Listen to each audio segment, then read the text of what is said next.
First question, benefits of TQM, total quality management. TQM का मतलब है टोटल क्वालिटी मैनेजमेंट। ये डिफाइन करता है कि क्वालिटी को मैनेज करना, पूरी टोटल क्वालिटी।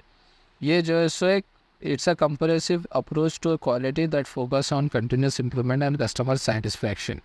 इसका एक ही मतलब है बेनिफिट्स ऑफ TQM का कि इन्हें खाली कस्टमर सेटिस्फाइड हो रहा है या नहीं हो रहा उनके, वो देखता है उसके ऊपर। कस्टमर के सेटिस्फैक्शन पे फोकस रहता है उसका, और कैसा और तरीके से उसको इम्प्रूव करना वो फोकस रहता है इसका। इससे बेनिफिट्स क्या हो रहे हैं ऑर्गेनाइजेशन को, वो बोल रहा हूँ मैं। पहला है elimination of error. Elimination of error का मतलब ये है कुछ भी एरर अगर आ रहा कि कस्टमर सेटिस्फाइड हो रहा है या नहीं हो रहा, तो एलिमिनेट हो जा रहा, मतलब वो गायब ही हो जा रहा है TQM का इस्तेमाल करे।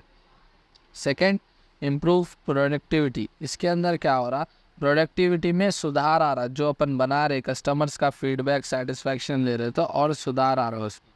उसके बाद एम्प्लॉयज़ कमिटमेंट, जो लोग वहाँ पे काम करने वाले हैं उनका भी पूरी जुस्तजू से काम कर रहे सो इसमें, नए ऐसा नहीं कि अरे ध्यान देने भाई क्या है, पूरा दिन लगा के काम कर रहे। पांचवा ये है कि क्रिएटिविटी एंड इनोवेशन। इसके अंदर क्या हो रहा है, और नए नए चीज़ें से अपन नए नए इंट्रोड्यूस कर रहे चीज़ें और इनोवेट कर रहे। Rewards, next rewards and recognitions to employ and friends. उसके बाद क्या है, अच्छा काम हो रहा तो क्या है, रिवॉर्ड्स मिल रहे, रिकॉग्निशन हो रहा। अब कोई टॉप करा कॉलेज में, उसको क्या है सबके सामने रिवॉर्ड कर रहे कि भाई इन्हें टॉप करा, इतने मार्क्स लाया, कुछ दे के उसको।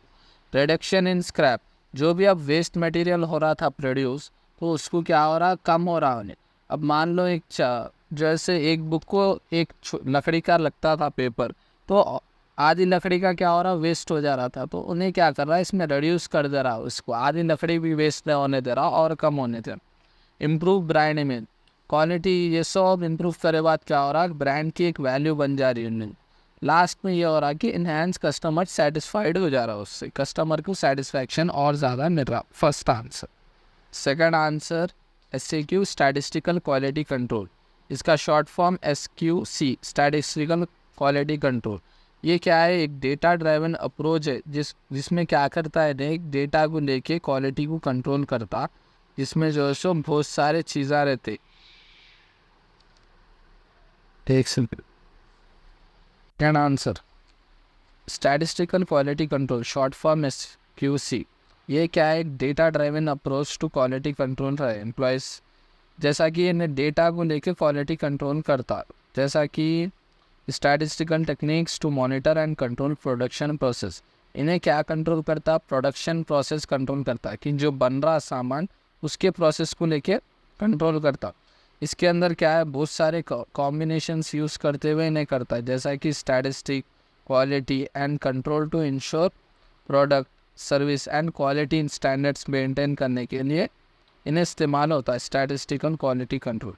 इसके अंदर इन्हें क्या काम करता है स्टैटिस्टिकल क्वालिटी कंट्रोल, इन्हें क्या करता, पहले कलेक्ट करता डेटा को, फिर उसके बाद एनालाइज करता, फिर ट्रेंड्स फाइंड आउट करता, उसके पैटर्न क्या है और कहाँ प्रॉब्लम हो रही है अपने को प्रोडक्ट प्रोसेस के अंदर बनाते सो टाइम, और क्या क्या चीज़ों से हम क्वालिटी और इम्प्रूव कर सकते प्रोडक्ट की, और कॉस्ट कहाँ पे हम बचा सकते, और कस्टमर्स का सेटिस्फैक्शन कहाँ इम्प्रूव कर सकते, वो स्टैटिस्टिकल क्वालिटी कंट्रोल में होता। इसमें इन्हें क्या करता बोलते, ऑर्गेनाइजेशन को एक एम्पावर करता कि डेटा ड्राइवन से, एक डेटा की मदद से डिसीजन लेने के लिए ऑर्गेनाइजेशंस को भी। और क्या है नेक्स्ट, इन्हें आइडेंटिफाई क्या करता कि रूट्स, क्या क्या प्रॉब्लम्स है अपने प्रोडक्शन सिस्टम में और किस तरीके से उसको सॉल्व कर सकते, वो उन्हें फाइंड आउट करता statistical quality control. Third answer, supplier focus in TQM। Supplier focus TQM के अंदर, टोटल क्वालिटी मैनेजमेंट के अंदर एक बहुत क्रूशल है, मतलब बहुत हार्ड डिसीजन है लेने के वास्ते। क्योंकि बोलते हो इसके अंदर क्या है, सप्लायर्स के साथ आपको बहुत स्ट्रॉन्ग रिलेशनशिप मेंटेन करके रखना पड़ता, इसके साथ कोलैबोरेटली वर्क करना पड़ता आपको। तो बहुत हार्ड है ये सप्लायर्स फोकस करना बोले तो TQM के अंदर।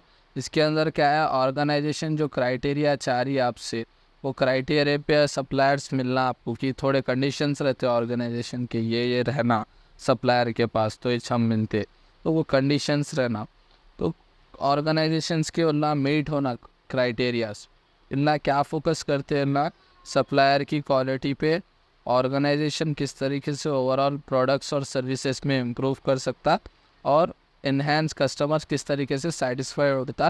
टोटल क्वालिटी मैनेजमेंट ये सप्लायर्स के ऊपर फोकस करता।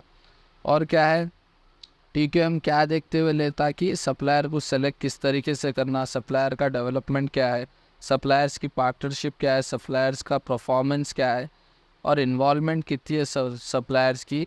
तो वो देखते हुए क्या है, TQM जो है सो तो सप्लायर्स को सेलेक्ट करने के लिए अपने को डिसीजन देता हूँ। Histogram fourth one. हिस्टोग्राम एक बार चार्ट है जो कॉमनली यूज़ होता है टोटल क्वालिटी मैनेजमेंट के लिए। कई कोई नहीं यूज़ होता।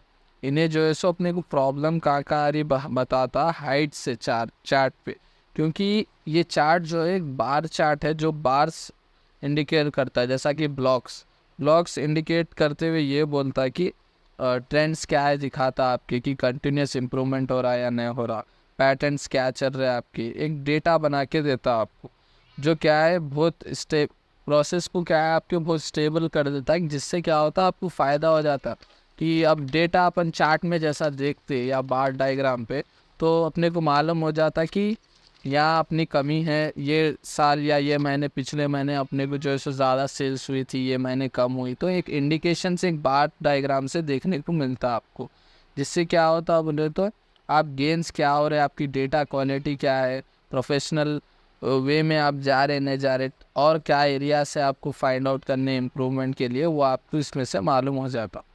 तो टाइम टा टाइम क्या है इसमें डेटा चेंजेस होते रहते हैं, और उसकी वजह से जो है सो इन्हें जो है सो काम करता। इसके लिए इसको हिस्टोग्राम बोलते हैं, जो कि डेटा पे बनता, एक चार्ट बनता। राइट, ये पास्ट दिखाते हुए इन्हें आपको बताता पास्ट में आपकी कैसे थे, आपकी परफॉर्मेंस, आपकी ऑर्गेनाइजेशन की आप कैसी।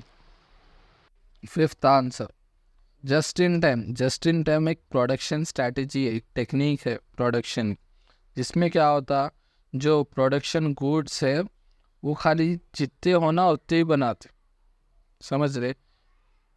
इससे क्या फ़ायदा है कि इन्वेंट्री अपनी बच जाती, मतलब जहाँ अपन सामान बना के रखते वो बच जाता, और वेस्ट भी बच जाता।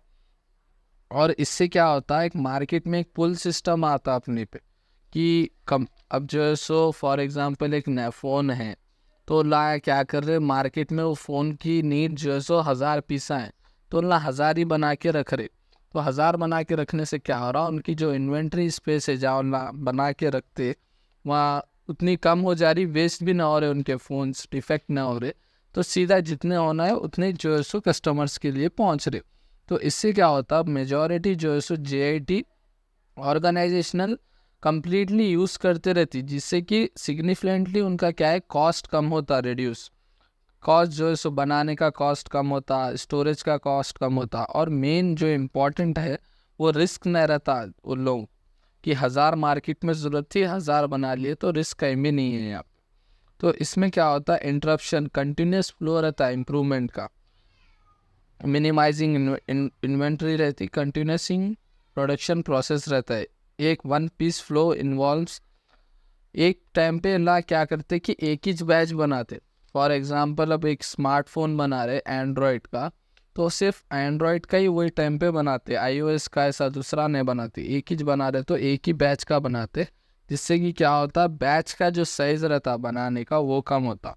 अब एक लॉन्ग नोटबुक छाप रहा उन्हें, फिर वो हटा के फिर शॉर्ट नोटबुक छाप रहा, तो टोटल उसको मशीनरी चेंज करते रहना पड़ता। अब उन्हें सिर्फ लॉन्ग नोटबुक ही छाप रहा तो लॉन्ग नोटबुक ही छापते रहता, जिससे क्या होता टाइम बचता और बैच का साइज भी अपने को बचता। इसमें क्या है जो पहले का आंसर था सप्लायर्स का फोकस ऑन TQM, वही इसके लास्ट में स्ट्रॉन्ग सप्लायर रहना यहाँ पे जो है सो ज़रूरी है, जिससे क्या है JIT सक्सेस होता। अगर स्ट्रॉन्ग सप्लायर आपको रहा, रिलेशनशिप अच्छे रहे सप्लायर्स के साथ, तो अच्छा रहता हो डिलीवरी मटेरियल जो भी एग्जैक्टली होने का है। इससे क्या होता लास्ट में कि आपका वेस्ट कम हो जाता जो भी प्रोडक्शन में हो रहा, और टाइम भी कम हो जाता, बच जाता आपका टाइम, और ओवरऑल प्रोडक्टिविटी भी आपकी इम्प्रूव रहती है। अब 1000 पीस ही बना रहे तो देख के बनाते ना भाई, अरे 1000 ही छोड़ना है पब्लिक को, एक भी रॉन्ग नहीं रहना। अब बनाते रह रहे बोलते तो कैसा की बनाते थे, अब होना है तो लेता, नहीं तो नहीं बोले। तो इससे क्या है, JET से कम्प्लीटली ऑर्गेनाइजेशनल को एक एडवांटेज है। एंड और total quality management, conventional quality management क्या बोल रहा, फर्स्ट और सेकंड बोलता हूँ मैं इसको, ओके। फर्स्ट बोलता हूँ कॉन्वेंशनल क्वालिटी मैनेजमेंट, सेकंड बोलता हूँ टोटल क्वालिटी मैनेजमेंट।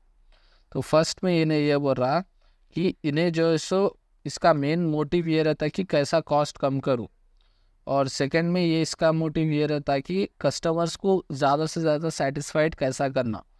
फर्स्ट वाले का ये सेकंड ये रहता है कि फर्स्ट वाले में कि इन्हें इंटरनल प्रोसेस को जो है सो ज़्यादा देखता है, जैसा कि प्रोडक्शन प्रोसेस हो गया, क्वालिटी कंट्रोल, उसके अंदर इन्हें ज़्यादा फोकस करता है कि किस तरीके से उसको इम्प्रूव करूँ। और टोटल क्वालिटी मैनेजमेंट क्या फोकस करता है कि कस्टमर्स को किस तरीके से सेटिस्फाइड करना, और इम्प्रूवमेंट और ज़्यादा सेटिस्फाइड करने के लिए क्या करना। कन्वेंशनल के अंदर क्या है, इसका मैनेजमेंट सिस्टम जो है वो top to down modern system है, मतलब ऊपर से नीचे तक जो है सो इन्वॉल्वमेंट नहीं रहती, top orders to lower orders रहती।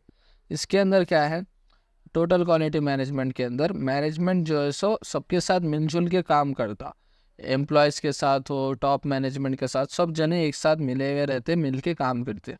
एम्प्लॉयज़ का रोल कन्वेंशनल के अंदर क्या है, लिमिटेड है, मतलब कुछ स्पेसिफिक टाइम के लिए तुम यहाँ से यहाँ तक दे दो, उसके बाद तुम्हारा काम ख़त्म। इसके अंदर क्या है, टोटल क्वालिटी मैनेजमेंट के अंदर एम्प्लॉयज़ का रोल क्रूशियल है, मतलब सब चीज़ में उन लोगों का इन्वॉल्वमेंट है।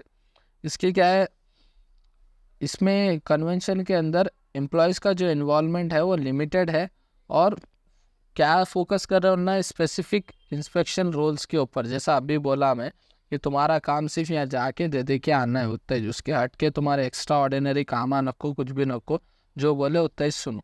इसके अंदर क्या है, टोटल क्वालिटी के अंदर इन्हें क्या बोलता है, एम्प्लॉयज़ को और इंकरेज करता कि कंट्रीब्यूट करो, तुम्हारे ऊपर से एफर्ट लगा के इम्प्रूवमेंट करो। जैसा कि अब ये रास्ते से जॉब बोल के, अब अगर कॉन्वेंशन बोला तो उन्हें वही रास्ते से जाता। टोटल क्वालिटी मैनेजमेंट क्या बोलता, तुम शॉर्टकट लेके भी जा सकते हैं, मगर जल्द से जल्द डिलीवर करो, तुम्हारे हाथ में है, तुम कैसा इम्प्रूव करके कर सकते करो।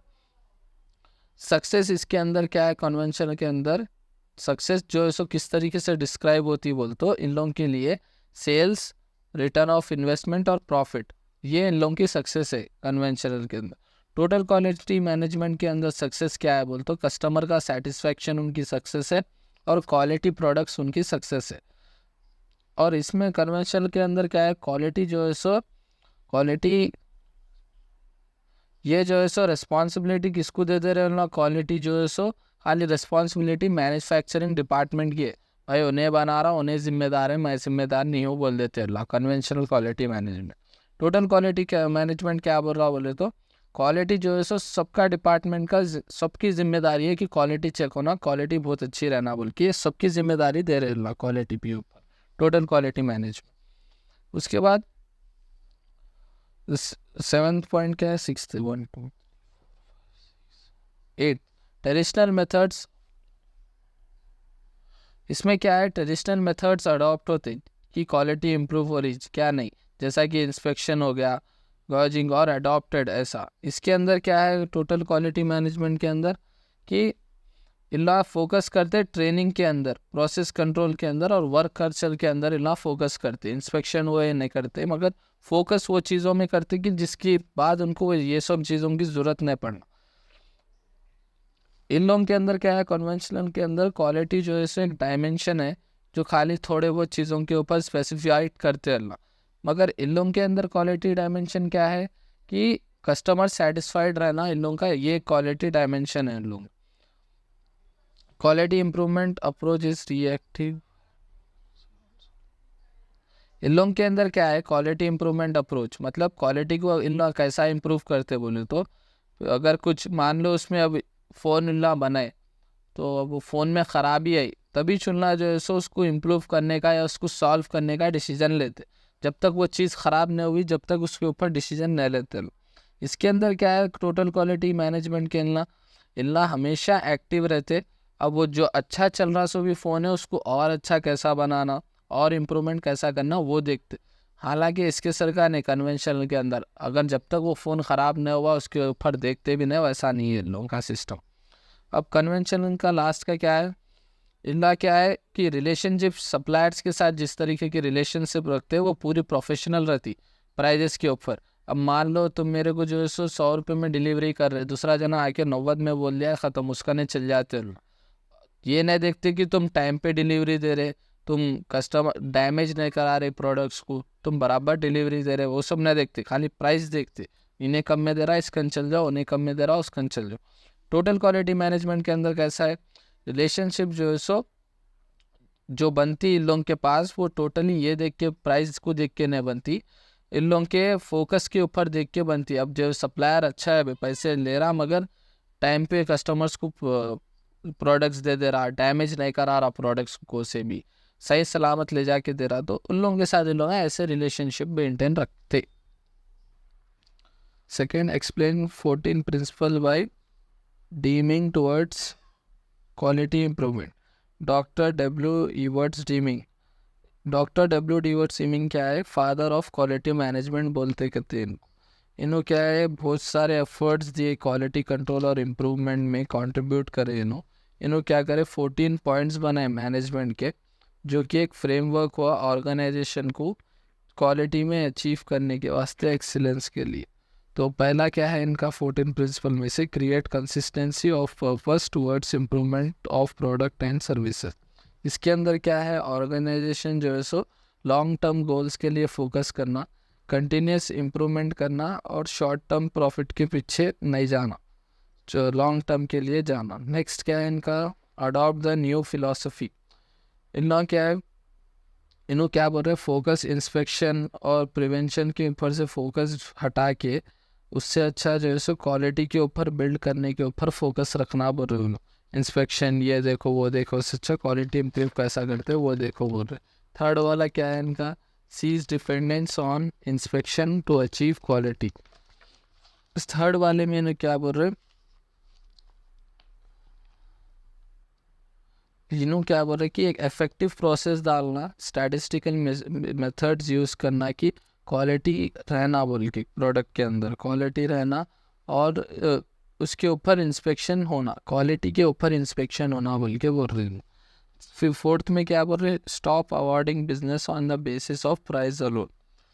इन्हों क्या बोल रहे, स्टॉप बिजनेस की जो है फैक्टर्स कंसिडर करना, जैसा कि क्वालिटी है या रिलायबिलिटी है, और सप्लायर्स के अंदर रिलेशनशिप्स है, परचेज के लिए डिसीजन ले रहे जब, ये रखना बोल रहे। प्राइस के लिए सिर्फ खाली प्राइस के ऊपर नहीं भागना, रिलेशनशिप्स भी कंसिडर करना, क्वालिटी भी कंसिडर करना।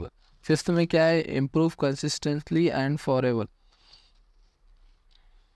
इसके अंदर क्या बोल रहे हैं, कंटिन्यूसली अपना जो है इम्प्रूवमेंट के ऊपर ही फोकस रहना, जो और जो है यूटिलाइज करना टूल्स, जैसा कि plan do check act, PD से ए साइकिल। ये बहुत इंपॉर्टेंट है, ये फुल फॉर्म याद रख लो, plan do check act, PDCA cycle.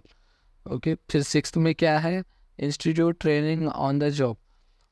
तो इन्हों क्या बोल रहे हैं, इन एम्प्लॉयज़ के ऊपर इन्वेस्ट करो, उनके ऊपर ख़र्चा करो कि ट्रेनिंग के ऊपर, उनकी डेवलपमेंट के ऊपर, ताकि उन्हें जो है स्किल्स और नॉलेज जो है अडॉप्ट कर सके, लर्न करना सीखे, उसके ऊपर खर्च करो बोल रहे हैं सिक्स्थ वाले में। सेवन्थ में क्या है, इंस्टीट्यूट लीडरशिप। इसके अंदर क्या है, डेवलप करो इफेक्टिव, एक अच्छी लीडरशिप डेवलप करो, जो कि क्या करना, गाइड करना एम्प्लॉयज़ को, और एक रास्ता दिखाना कि क्वालिटी के ऊपर गोल्स किस तरीके से अचीव कर सकते बोले। एट्थ में क्या है, ड्राइव आउट फेयर। इस तरीके का एनवायरनमेंट बनाओ काम करते, इस तरीके का वर्क एनवायरनमेंट बनाओ जाके एम्प्लॉयज़ सेफ फील करना, उनके आइडियाज़ को बोल सकना ऑनलाइन ओपनली, किससे भी डरना नहीं सवाल करते टाइम, इस तरीके का फ्रेंडली एनवायरनमेंट बनाओ बोल रहे। फिर नाइन्थ में क्या है, break down barriers between department. तो क्या बोल रहे, डिपार्टमेंट के अंदर एक कोलैबोरेशन रहना, मतलब एक दूसरे से मिले हुए रहना, जिससे कि क्या है, टीम वर्क रहना डिफरेंट डिपार्टमेंट के अंदर। अब सेल्स का अलग डिपार्टमेंट है तो मार्केटिंग का अलग है, तो उनका टोटली अलग है बोल के नहीं कंसिडर करना, दोनों मिलके एक साथ मिलके क्या है काम करे तो इम्प्रूव जल्दी होते और जल्दी काम होता बोल के इनका बोलना है। टेंथ में क्या है, eliminate slogans, exhortations and targets for the workforce. इन्हें क्या बोल रहे हैं, फोकस करो सिस्टम की इम्प्रूवमेंट के ऊपर, और उससे उसके अलावा ये बोल लेते नको फिरो, इसकी वजह से ना हुआ, इसकी वजह से ब्लेम नको करो एक दूसरे को, इम्प्रूव करने के ऊपर फोकस करो बोल के बोल रहे हैं। उसके बाद eliminate numerical codes and work standards. इन्हें क्या कर रहे, एक जैसा कि अब टारगेट जो अपन सेट करते हैं ऑर्गेनाइजेशन, तो वह एक अचीवेबल और एक सूटेबल टारगेट सेट करो बोल रहे। अनरियलिस्टिक टारगेट सेट नको कर दो जो हो ही नहीं सकता। अब 100 उन्हें बेच रहा तो उसको 1000 बेचो बोल के सेट नको करो, जितने उन्हें बेच सकता उतने सेट करो, जिससे क्या होता बोल तो पूर क्वालिटी ना होती, फुल क्वालिटी ना होती एम्प्लॉयमेंट के ऊपर, और क्वालिटी भी इम्प्रूव होती। तो जितने भेजो उतने टारगेट रखो बोलो। नेक्स्ट क्या है 12th वाला, रिमूव बैरियर्स दैट रोब people of pride of workmanship. इसमें क्या बोल रहा है, एम्प्लॉय जो काम करने वाले हैं उनको पावर दियो, उनको एक ओनरशिप के सरकार दियो कि उन्होंने उसके ऊपर डिसीजन ले सके। ऐसा कि नहीं हर बात करे कि सर से पूछता हूँ, हर बात करे जो ओनर से पूछता हूँ, ऐसा नको रखो। उन लोगों के हाथ में भी थोड़ा पावर दियो कि उन लोग उनके खुद से डिसीजन ले सके बोल। 13th में क्या है, इंकरेज एजुकेशन एंड ट्रेनिंग। इन्हों क्या बोल रहे, पहले का पॉइंट है इनका, जो इन्हों क्या बोल रहे हैं, इन्वेस्ट किस में करो कि एजुकेशन के ऊपर, ट्रेनिंग के ऊपर इन्वेस्ट करो, जिससे कि क्या हो रहा, डेवलप्ड होती है स्किल्ड वर्कफोर्स, स्किल वाले लोग आ रहते हैं आपके वर्किंग सराउंडिंग में। 14 में क्या बोल रहे हैं, take action to accomplish the transformation. इसमें क्या है, लीडरशिप को जो प्रोवाइड कर रहे हैं, लीडरशिप प्रोवाइड करो और सपोर्ट करो कि क्वालिटी को और अच्छी तरीके से किस तरीके से इम्प्रूव कर सकते हो, वो हिसाब से लीडरशिप के लिए स्किल्स डेवलप करो अंदर अपने, इसके लिए बोल रहे। थर्ड है lake view, explain scatter diagram in detail. Scatter diagram क्या है, एक स्टैटिस्टिकल वैल्यूएबल स्टैटिस्टिकल टूल है जो कि टोटल क्वालिटी मैनेजमेंट में यूज़ होता। इसमें इन्हें क्या डिसाइड कर दिखाता बोल तो रिलेशनशिप्स, दो वेरिएबल के रिलेशनशिप दिखाता, जिसमें क्या होता है कि अपन आइडेंटिकली फाइंड आउट कर सकते कि को रिलेशन है या एसोसिएशन है ये दोनों के बीच में बोल। अब इसके अंदर क्या है, steps to create scatter diagram, किस तरीके से स्कैटर डायग्राम आप क्रिएट कर सकते।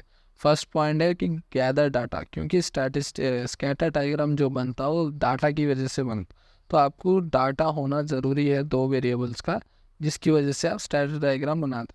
देन चूज़ एक्सेस, उसके बाद क्या है, आपको एक अप्रोप्रिएट एक्सेस लेना पड़ता है ईच वेरिएबल का, क्योंकि यहाँ दो वेरिएबल जो है सो टेक प्लेस कर रहे हैं, तो ईच वेरिएबल का होना। तो इंडिपेंडेंट वेरिएबल जो है सो प्लॉट होना एक्स एक्सिस पे, और डिपेंडेबल वेरिएबल प्लॉट होना वाई एक्सिस पे। देन थर्ड क्या है, प्लॉट पॉइंट्स। प्लॉट पॉइंट्स में क्या है कि ईच पॉइंट आपको ग्राफ पे जो है सो करस्पॉन्डिंग रहना, कि दो वैल्यूज़ को देखते हुए आप करस्पॉन्डिंग जो है सो प्लॉट करना पॉइंट्स। देन फोर्थ में क्या है कि एनालाइज द पैटर्न। अब पूरा पॉइंट आउट करके क्या है, आप पैटर्न को फॉर्म्ड होते हुआ देखते हैं ना, तो किस तरीके से फॉर्म्ड हो रहा रिलेशनशिप क्या है दोनों वेरिएबल में मालूम होना। अब कितने प्रकार के टाइप्स ऑफ कोरिलेशन रहते हैं वो मालूम होता आप। तो पहला है पॉजिटिव कोरिलेशन। पॉजिटिव कोरिलेशन के अंदर क्या है, एक वेरिएबल जो है सो इंक्रीज रहता तो दूसरा भी उसके साथ साथ इंक्रीज रहता, तो इसको और वाइस वर्सा भी बोलते, मगर क्लीन इंग्लिश में अगर आप देखें तो इसको पॉजिटिव कोरिलेशन रहते हैं, जहाँ पे दोनों भी वेरिएबल्स एक साथ इंक्रीज होते, मतलब अपर ट्रेंड में ऊपर होते रहते। नेगेटिव कोरिलेशंस के अंदर सेम है ऑपोजिट, जैसा कि एक वेरिएबल नीचे जा रहा तो दूसरा भी वेरिएबल नीचे जाता, डाउन ट्रेंड था, तो इसको अगेन सेम ही वाइस वर्सा बोलते हैं, बट नेगेटिव कोरिलेशनशिप अच्छा डिस्क्राइब करता है इसको। फिर थर्ड वाला क्या है, नो कोरिलेशन। नो कोरिलेशन के अंदर क्या है, ना दोनों वेरिएबल्स ऊपर जाते हैं, ना दोनों वेरिएबल्स नीचे आते हैं, दोनों जो है सो बीच में रहते हैं ऊपर नीचे, एक कुछ भी पैटर्न नज़र नहीं आता आपको। देन उसके बाद क्या है, application of scatter diagram in TQM। किस तरीके से एप्लीकेशन TQM में इस्तेमाल होता है स्कैटर डायग्राम। आइडेंटिफाइंग रिलेशनशिप्स, इसमें क्या है, स्कैटर प्लॉट को आप एनालाइज करके क्या कर सकते हैं, आप आइडेंटिफाई कर सकते हैं कि को रिलेशन क्या है ये दोनों के बीच में, जैसा कि टेम्परेचर ऑफ प्रोडक्ट डिफेक्ट है या नहीं है, रिलेशनशिप करेक्ट है या नहीं है। अगर नेगेटिव को रिलेशनशिप है बोल तो कुछ भी अच्छा नहीं चल रहा, अगर नो को रिलेशनशिप है बोल तो कुछ भी आपको डिस्क्राइब नहीं कर सकते। पॉजिटिव को रिलेशन है ऐसे बोलो तो आप समझते कि everything is going perfect. Next में क्या है, प्रेडिक्टिंग ट्रेंड। अब जैसा कि पहले ही बोला, नेगेटिव और पॉजिटिव कोरिलेशन में आप ट्रेंड फाइंड आउट कर रहे हैं। तो अब स्ट्रॉन्ग कोरिलेशन एग्जिस्ट, अगर एक स्ट्रॉन्ग कोरिलेशन है बोल तो आगे भी आप क्या कर सकते कि ट्रेंड्स फाइंड आउट कर सकते, उसके आउटकम्स फाइंड आउट कर सकते। अब मान लो भाई एक कोई सा भी एक प्रोडक्ट है, उसकी अच्छी सेल्स हो रही, तो आप फ्यूचर में भी प्रेडिक्ट कर सकते कि भाई आगे भी ये प्रोडक्ट बिकेगा बोली। प्रोग्रेस इंप्रूवमेंट, स्कैटर प्लॉट्स में क्या होता है, आप आइडेंटिफाई कर सकते हैं कि कहाँ कौन सी जगह हमारे इम्प्रूव करने की ज़रूरत है, वो चीज़ आपको हाईलाइट हो जाती है स्कैटर डायग्राम्स के अंदर। फिर और आप उसको जो है इसी तरीके से इम्प्रूव कर सकते हैं। नेक्स्ट क्या है, root cause analysis, cause analysis. इसके अंदर आप क्या कर सकते हैं, दोनों वेरिएबल्स का रिलेशनशिप फाइंड आउट करें, तो आपको रूट मतलब उसकी जड़ तक चल जा रहा है, आपकी क्या प्रॉब्लम है, क्या करके अपन इसको सॉल्व आउट कर सकते। Fourth, explain different element of 5S techniques. तो ये 5S टेक्निक क्या है, एक सिस्टमेटिक अप्रोच है जो कि वर्क प्लेस या ऑर्गेनाइजेशन या मैनेजमेंट को काम में आती। ये जापान में ऑर्गेनाइज हुई, मतलब जापान में बनी। इसका एम क्या है, मतलब इन्हें एफिशिएंसी, जल्द से जल्द काम होना, प्रोडक्टिविटी और सेफ्टी रहना ऑर्गेनाइजेशन में, स्टैंडर्डाइजेशन वर्क प्लेस जहाँ पे आप काम करते हो वहाँ पे। तो ये जो 5S बोल के जो टेक्निक है, ये 5 जैपनीज वर्ड्स है जो कि S लेटर से स्टार्ट होते। फर्स्ट वाला है सीरी, इसका मतलब ये है कि ऑर्गेनाइजिंग और रीऑर्गेनाइज। ये फर्स्ट स्टेप में क्या है, इसके अंदर आपका जो गोल है, जो नेसेसरी आइटम्स रहते हैं वो अननेसेसरी आइटम से जो है सो सेपरेटेड कर देते। मतलब आपको 5 पेना है, रेड ब्लैक ब्लू इंक वो जो भी, अब आपको ब्लू पेन ही छोड़ने का है जो कि नेसेसरी है, अननेसेसरी बाकी के 4 पेन है, तो बाकी के 4 पेन को सेपरेट करके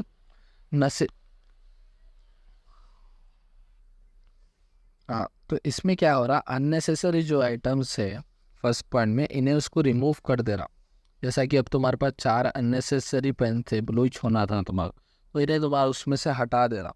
इससे फ़ायदा ये हो रहा है कि स्पेस बच जा रही है। अब जेब में तुम 1 पेन रख सकते फ्रीली, 5 पेन रखने के अच्छा वेस्ट रहता था 4 पेन रख के आपको 1 रह रहा। और क्या है, ईजी रहा। अब आप 5 पेन निकाल के ब्लू पेन एक ढूंढते थे उसमें, अब एक ही रहा, तो ईजिली आप निकाल के उससे ढूंढ ले सक रहे, टाइम बच रहा आप। सेकेंड में क्या है, सी टोन, नीटनेस। इसके अंदर सी टोन क्या फोकस करता बोल तो, जैसा कि सीरी फर्स्ट वाले में ऑर्गेनाइजिंग और रीऑर्गेनाइजिंग में उन्हें अननेसेसरी आइटम्स निकाल देना था, तो सेकंड में सी टोन ये फोकस करता है कि नेसेसरी आइटम्स उसकी जगह पे रहना। जैसा कि अब तुम्हारा ब्लू पेन नेसेसरी था, तो वो तुम्हारे जेब में रहना वो है। तो वैसे इन्हें क्या करता है, सी टोन ऑर्गेनाइज्ड मैनर एक रहता जिसके अंदर इन्हें ये फोकस करता है कि जहाँ की चीज़ बाहर है ना, और जो ज़रूरत की चीज़ है वही। जैसा कि जिससे क्या होता है बोले तो आपको जो है सो ढूंढने में टाइम नहीं वेस्ट करते आप, और इधर उधर एरर नहीं होता आपको चीज़। ठीक है, जैसा कि पेन्स हो गए, स्टिक बुक्स हो गए, नोटबुक्स हो गए, जहाँ की चीज़ आप वहाँ रखे तो आपको आसानी से मिल जाती, टाइम बचता, आपको एरर नहीं होते, मतलब ये इसकी जगह वो नहीं उठा लेते आप, मिस्टेक्स नहीं होते। अब नेक्स्ट में क्या है, थर्ड में सीसो में क्लीनिंग। इसके अंदर क्या करता है नहीं कि रेगुलर मेंटेनेंस रखो बोल। जैसा कि फॉर एग्जांपल अब जिम है, जिम जो रेगुलर लोग आते वर्कआउट करते जाते, तो उसके अंदर क्या है, मेंटेन रखना पड़ता है डेली, जो है सो फ्लोर को मॉप करना पड़ता आपको, शूज़ के स्टेप्स रहते, यहाँ की अब डंबल्स जो भी एक्सरसाइज करके वहाँ के इक्विपमेंट्स यहाँ रख देते, यहाँ के वहाँ रख देते। तो एक रेगुलर मेंटेनेंस रही तो क्या है, क्लीनिनेस में ये प्रमोट करता है कि वेल मेंटेन सेफ्टी है, कि बहुत अच्छा जिम है वही जाए, साफ़ सुथरा रहता। ओवरऑल क्या है, वर्क प्लेस का जो है सो मॉरल हाई रहता। अब जो है सो आप साफ जगह जाते तो आपका एक अलग एनवायरनमेंट रहता है, गलत जगह जाए तो आप क्या रहते हैं कि जल्द से जल्द वहाँ से निकल जाएंगे, ऊपर नहीं अच्छा नहीं है, बैड स्मेल रह रहा है जो भी है, तो जल्द से जल्द निकल जाने की देखते। अच्छा साफ एनवायरनमेंट रहा तो आप ज़्यादा देर वहाँ पे रुकने को देखते। तो अगर क्लीन एनवायरनमेंट रहा तो एम्प्लॉयज़ जो है सो ज़्यादा से ज़्यादा काम करने को वहाँ पे रहते, भागने के अलावा। उसके बाद फोर्थ क्या है, सिक्स के तूस, क्या है, सी के सू, सिक्स सी के टू, सिक्स के जो भी है, स्टैंडर्डाइजेशन। इसके अंदर इन्हें क्या बोल रहा, स्टैंडर्डाइजेशन ये बोल रहा है फोर्थ वाला स्टेप, कि पहले ये 3 स्टेप बहुत ज़रूरी है फॉलो करने। जब ये फॉलो रहते तभी ये स्टेप फॉलो हो सकता। इसके अंदर क्या है, स्टैंडर्डाइजेशन का मतलब स्टैंडर्ड ऑपरेटिंग प्रोसीजर, SOPs। ये जो है सो इंश्योर करते कि सब जने जो है सो 5X प्रिंसिपल्स को फॉलो करो, जिससे क्या होता है कि इम्प्रूवमेंट मेड रहता। जो कि प्रीवियस जो कि आप 3 स्टेप जो फॉलो कर लेते हैं, अगर स्टैंडर्डाइजेशन फॉलो करें तो ये 3 स्टेप से भी ज़्यादा आपको रिटर्न्स मिलते, मेंटेन रहते। समझ गया? हाँ, कि स्टेस टू को, हाँ, डिसिप्लिन। डिसिप्लिन के अंदर इन्हें क्या हो रहा है, तो जैसा कि आप जो ऊपर के 4 प्रिंसिपल्स को या जो भी 5S को फॉलो कर लेते हैं, तो ये ओवरऑल लॉन्ग टर्म के लिए आप फॉलो करो। ऐसा नहीं कि 4 दिन फॉलो करें उसके बाद वापस जैसा है वैसा। जिससे कि क्या होता है, कंटिन्यूस इम्प्रूवमेंट होता है वर्क प्लेस में आपके अंदर, और ओनरशिप रिस्पॉन्सिबिलिटीज रहती। फॉर एग्जाम्पल, अब डिसिप्लिन ये है कि आप ऑफिस को 9 बजे जाने का है, 6 बजे वहाँ से निकलना है। तो डेली आप जो 4 दिन जा रहे हैं 9 बजे, फिर 5वें दिन से 10 बजे से जा रहे हैं, ऐसा नहीं। डेली एक डिसिप्लिन फॉलो करेंगे ये 4 प्रिंसिपल्स को लेकर, तो आप कंटिन्यूस इंप्रूवमेंट देख सकते हैं आपके ऑर्गेनाइजेशन। इससे क्या होता है, अपने की बेनिफिट्स क्या हो रही है अगर ये 5S टेक्निक अप्लाई करें तो? पहले तो इम्प्रूव एफिशिएंसी हो रही। एफिशिएंसी क्या मतलब, काम तेज़ हो रहा है आपको। इन्हेंस सेफ्टी, सेफ्टी और ज़्यादा इन्हेंस हो रही, मतलब सेफ रह रहे आपके वर्किंग एनवायरनमेंट। फिर थर्ड में क्या हो रहा है बोलते, कॉस्ट रिडक्शन, मतलब कॉस्ट आपका बच जा रहा है। अगर वेस्ट चीज़ें आप निकाल के फेंकते रहे और नेसेसरी चीज़ें आप रखते रहे। उसके बाद नेक्स्ट क्या है, हायर क्वालिटी। हायर क्वालिटी के अंदर क्या है कि आप जो भी है क्वालिटी मटेरियल प्रोड्यूस कर सक रहे, वो सब चीज़ें अगर आप फॉलो करें। फोर्थ क्या है कि एम्प्लॉय में, और अब जैसा कि अब जैसा बोला मैं, थर्ड शिशु कि क्लीनिंग रह रही, मतलब अगर साफ़ सुथरा रहा तो एम्प्लॉयज़ का मॉरल भी रहता कि अच्छी जगह पे अच्छा काम हो रहा अपने लिए बोल के। उसके बाद कस्टमर सेटिस्फैक्शन, एक डिसिप्लिन और स्टैंडर्डाइजेशन आप मेंटेन करें तो कस्टमर भी आपके प्रोडक्ट से जो है सो सेटिस्फाइड हो। नेक्स्ट क्या है, कंटिन्यूस इम्प्रूवमेंट। जब ये 5 चीज़ आप कंटिन्यूसली फॉलो कर रहे हैं तो आपके जो भी ऑर्गेनाइजेशन में वो कंटिन्यूसली इम्प्रूवमेंट होता है, आप एक डिसिप्लिन रूटीन ऑफ फॉलो करें। Fifth answer, define service quality. What are the characteristics and dimension of service quality? इसके अंदर क्या बोल रहा है, सर्विस क्वालिटी क्या है डिफाइन करो और उसकी कैरेक्टरिस्टिक्स डिफाइन करो। सर्विस क्वालिटी क्या है कि ओवरऑल एक परसेप्शन है कि सर्विस बाय ए कस्टमर, कि आप सर्विस दे रहे, सब एक सर्विस क्वालिटी के अंदर सब आता है कि सर्विस दे रहे हैं आपके कस्टमर्स को, आपके प्रोडक्ट के लेके या उसके प्रोडक्ट को लेके। इसमें क्या होता कि कस्टमर्स के एक्सपेक्टेशंस के साथ आपकी सर्विस मीट हुई या नहीं हुई, वो उसमें मालूम होता आपको। कस्टमर जो चाह रहा था वो हुआ या नहीं हुआ। इसके अंदर क्या है, बहुत तरीके से फैक्टर्स आते, जिसके अंदर वेरियस सर्विसेज आते कि आप किस तरीके से उसके प्रोडक्ट्स को कस्टमर जो भी आपसे लिया उसको सर्विस दे रहे। तो ओवरऑल जो है सो इंटरेक्शन रहता है कस्टमर एक्सपीरियंस के अंदर। अगर आपको जो है सो अगर एक हाँ, तो एक हाई लेवल का अगर सर्विस क्वालिटी अगर आप उसको प्रोवाइड करें तो कस्टमर का सेटिस्फैक्शन इंक्रीज होता, उसके तरफ आपकी बिज़नेस के तरफ उन्हें लॉयल रहता आपके प्रोडक्ट के लिए, और आपकी बिज़नेस के लिए भी सक्सेस रहता। अब इसके कैरेक्टरिस्टिक्स क्या है सर्विस के लिए? फर्स्ट है इंटेंजिबिलिटी। इंटेंजिबिलिटी का मतलब, तो इंटेंजिबिलिटी के अंदर क्या है, यहाँ पे आप जो सर्विस कस्टमर को प्रोवाइड कर रहे हैं वो बिना टच करे या बिना एक प्रोडक्ट के है। फॉर एग्जांपल, अगर आपकी तबीयत ख़राब हुई तो आप डॉक्टर कन जाते, तो डॉक्टर कन जाए तो आप बोलते, डॉक्टर आपको देख के बोल देता है कि ठीक है आपको ये जो है सो आपको अफेक्ट है, फीवर है, आप इसके लिए ये मेडिसिन प्रिस्क्राइब करो बोल के उन्हें लिख के दो।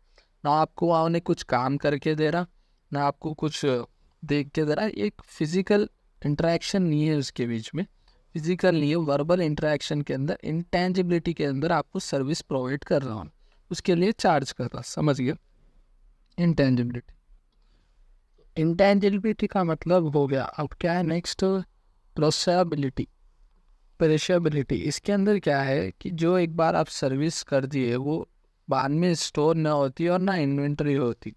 एक बार जो सर्विस डिलीवरी होती है वो फिर वापस से यूज़ भी ना होती ना रिट्राई होती। अब मैं इजी एग्जांपल से आपको दे के बताऊँ तो, अब एक एयरप्लेन्स की सीट है, तो एयरप्लेन्स की सीट में क्या हुआ, लास्ट तक 100 सीट्स थे तो 90 सीट्स सेल आउट हुए, उनके बुक हुए, मतलब 10 सीट्स लेफ्ट हो गए।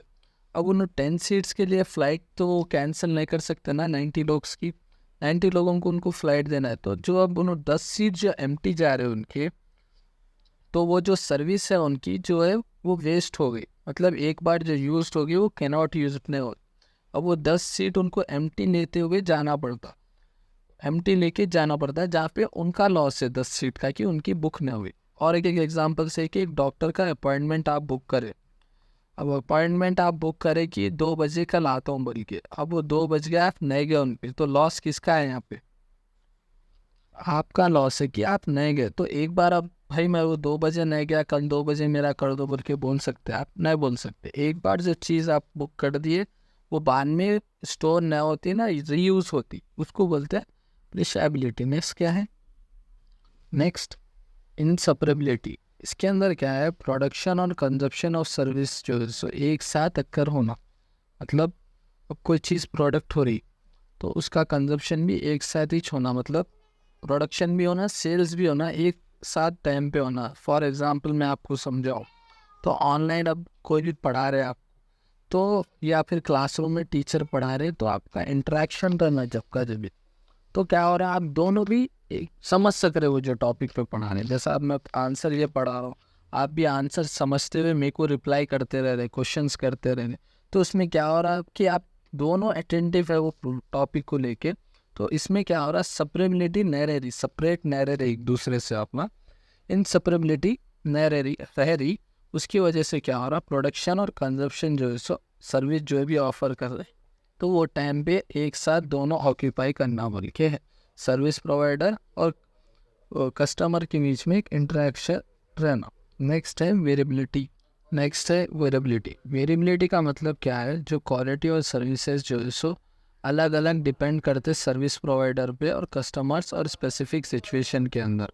अब फॉर एग्जांपल आप एक ही दुकान से जो सो सामान लेते तो आप दूसरे की दुकान पे नहीं जाते, क्योंकि आप उसकी तरफ एडिक्टेड है कि उसकी क्वालिटी अच्छी रहती है भाई, या आप कोई आप रेस्टोरेंट को प्रेफर कर रहे तो आपसे कुछ वहाँ से डिश ले रहे तो आप वहाँ से लेते, दूसरे का प्रेफर नहीं करते, चाहे प्राइस हायर हो या लो हो। को बोलते आप एडिक्टेड रहते उसके कि उसकी क्वालिटी बहुत अच्छी है, उसके इंग्रेडिएंट्स बहुत अच्छे, साफ़ सुथरा देता भाई, खाना दिया तो हमें पैसे ज़्यादा रहती है मगर चीज़ अच्छी रहती, कस्टमर और जो है सो क्वालिटी वहाँ पे वेरिएबल है, तो उसकी वजह से क्या है, कस्टमर सेटिस्फाइड है तो एक स्पेसिफिक सर्विस प्रोवाइडर से चुने जो है सो परचेस करता वेरिएबिलिटी के अंदर। नेक्स्ट है डायमेंशंस ऑफ सर्विस क्वालिटी। इसके अंदर क्या है, थोड़े डायमेंशंस है, जैसा कि टेंजिबल, इसके अंदर क्या है, फिजिकल अपीयरेंस होना या इक्विपमेंट्स, पर्सनल कम्युनिकेशन मटेरियल, ये क्या है ओवरऑल जो है सो इंक्लूड करता है कि एक सर्विस प्रोवाइडर का एक इम्प्रेशन बनता कि उन्हें आ रहा, आपसे बात कर रहा, कम्युनिकेट कर रहा, सॉल्व कर रहा इश्यूज। तो एक टेंजिबल। रिलायबिलिटी, रिलायबिलिटी के अंदर क्या है, एक एबिलिटी रहना सर्विस प्रोवाइडर्स के अंदर। अब कोई मैकेनिक है, आप गाड़ी स्टार्ट नहीं हो रही, मैकेनिक आपको बोला कि मैं स्टार्ट करके देता हूँ आपको, आप बेफिक्र रहो, तो आप क्या करते हो, उस पर रिलायबल हो जाते हैं और उन्हें स्टार्ट करके दिया, जो प्रॉमिस करा वो करके दिया, तो आप क्या है उससे सेटिस्फाइड होते हैं। इसके अंदर क्या है, कंसिस्टेंसी रहती, कमिटमेंट्स रहते। नेक्स्ट है रिस्पॉन्सिवनेस। रिस्पॉन्सिवनेस के अंदर क्या है, जो सर्विस प्रोवाइडर चाहता कि कस्टमर्स को हेल्प करना और प्रॉम्प्ट सर्विस देना, मतलब टाइम टू टाइम उनको सर्विस दिए, तो क्या है अवेलेबिलिटी रहना सर्विस प्रोवाइडर की उसमें, तो उसमें क्या है रिस्पॉन्ड भी करते रहना उन्हें कि अब कस्टमर ये रिक्वेस्ट कर रहा भाई, ये भी ज़रा है इशूज़ में वो भी, तो वो करते रहना। नेक्स्ट क्या है एश्योरेंस। इसके अंदर क्या है, एम्प्लॉयज़ क्या करता, नॉलेज करता कि ट्रस्ट बिल्ड करता, कॉन्फिडेंस बिल्ड करता किसके अंदर, कस्टमर्स के अंदर, जैसा कि सिक्योरिटी का कंसर्न लेके हो या कोई सा भी हो। क्रेडिबिलिटी, बैंक को गए तो अपन बैंक को किस तरीके से जाके डिपॉजिट कराते पैसे की, अपन एक भरोसा करते हैं उनके, ये सिक्योरिटी में रहते अपने पैसे, सेफ रहते बोल के। ओवरऑल क्या है, एम्पैथी। एम्पैथी के अंदर क्या है, इसके अंदर क्या है, इन्हें जो है सो इंडिविजुअलाइज अटेंशन रहता प्रोवाइड टू कस्टमर, एक केयर करता है इन्हें एम्प्लॉय सर्विस प्रोवाइडर कस्टमर्स की, जिसके अंदर कस्टमर्स की ज़रूरत को समझता उन्हें, कस्टमर्स को क्या उसकी तरफ से पर्सनलाइज हेल्प कर सकता वो कर सकता, जैसा कि इंश्योरेंस कंसर्न में हो या ऐसा कुछ भी कंसर्न में हो वैसा हेल्प कर।